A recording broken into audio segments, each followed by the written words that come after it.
About after a midnight snack of pizza and pig's knuckles. Perhaps. But you didn't know my aunt. Beside myself, the beneficiaries are Barbara Haynes, the girl you met last night.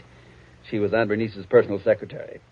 And another nephew, Harlan Crane, who, at the moment, happens to be a sculptor. Happens to be? 6 months ago, he was a sailor. Before that, a writer, without even a rejection slip to his name.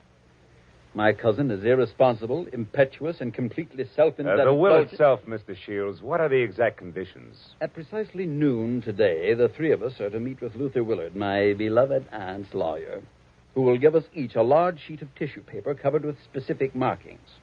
Individually, the sheets mean absolutely nothing. But combined, one over the other, the transparent sheets form a coherent map to the location of the bonds. But why all the intrigue? My dear departed aunt had a peculiar sense of humor. In addition to this, she was never particularly fond of any of us. She was sure that our individual shortcomings would make cooperation among us impossible, even for so short a period as 24 hours. And the fact that a man followed Miss Haynes last night convinced you that there was something to that, huh? Convinced me? No. He may have been nothing but a personature. Nevertheless, I do feel that to play safe, a fourth party, a custodian of the map, so to speak, would be advisable. That's fine. When do I go to work, Mr. Shields? At noon, at the lawyer's office. However, I regret that first you must be approved by the third heir. I don't like to ask this, Mr. Marlowe, but would you mind very much calling on my cousin, Harlan, personally? Not at all. As a matter of fact, I think he might prove very interesting. Yes, I'm sure he will. As interesting as an ape in the zoo.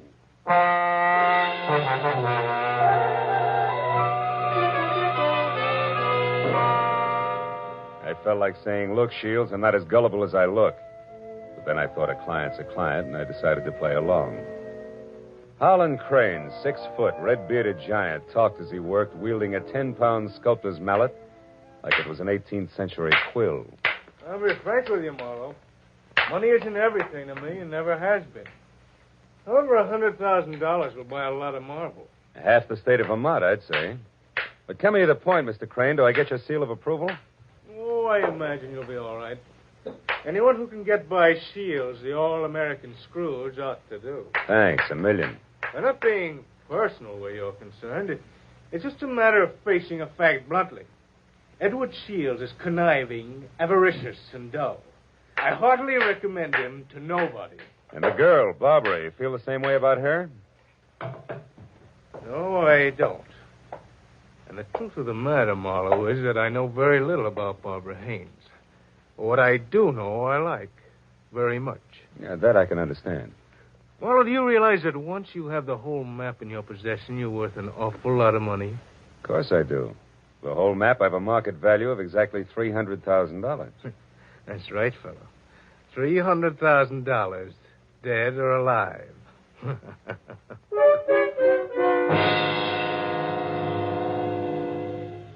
I know it was small of me, but I didn't exactly see the joke.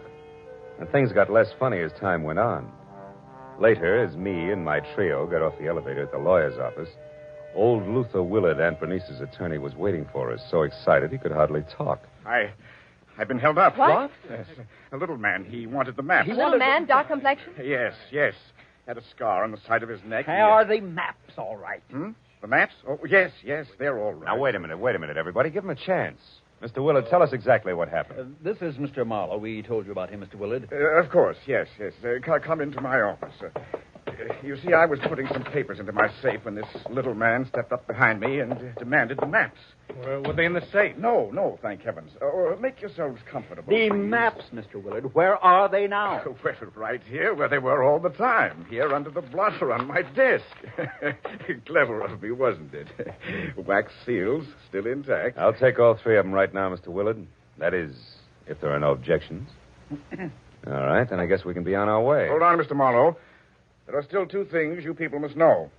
First, in the event the bonds are not recovered within the 24 hours, I am instructed to open another sealed envelope, which I'm happy to report is kept in my bank vault.